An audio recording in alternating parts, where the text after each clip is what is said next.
Breaking tonight, firefighters in Southern California preparing to attack flare-ups and new fires as high winds and dry conditions create a dangerous situation and a warning that any new fire could explode in size. And WGN's Dana Repic is here now with the very latest on the wildfires all around Los Angeles. Well, it appears right now that these high winds, they've not been as severe and strong as they were last week, which is good news. LA fire officials tonight still enforcing a curfew in these evacuation zones, encouraging everyone in the area to wear N95 masks due to poor air quality as the ATF continues to work to find the causes of the fires. We're also hearing from a woman who grew up in our area who lost her home in the Eaton fire last week.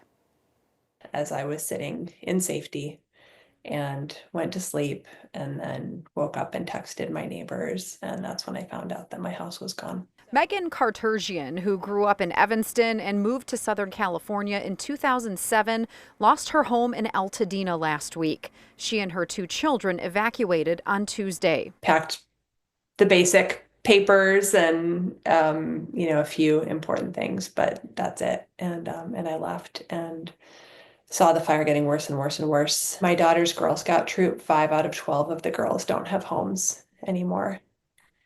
So it's decimated our community that much. Now, to all of those who have lost so much and to those who still have not returned to your homes, know that everybody involved in this incident in the Los Angeles region is focused on you. So far, 25 people have been killed and more than 12,000 homes and buildings destroyed in the fires. Crews battling strong winds again today, expected to last through Wednesday. More than 160,000 people under evacuation orders or warnings. Everybody needs to stay safe.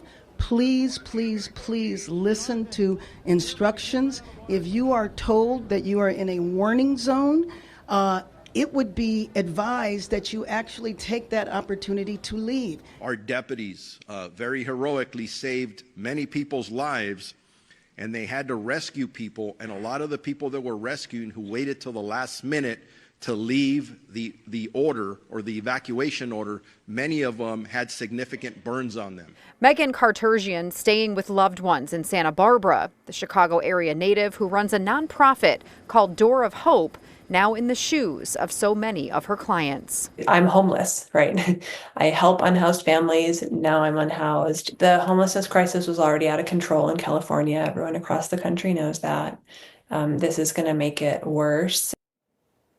Friends have set up a GoFundMe page for Megan and her family. We have that information on our website under this story. Today at UCLA, there was also a large disaster recovery center that opened up with federal agencies there like FEMA on site to help those affected. We're also told at that center they have medical staff, personnel. If you think about people who take medication, they may not have grabbed everything they need. So just a lot of need in that community right now. Such a shame.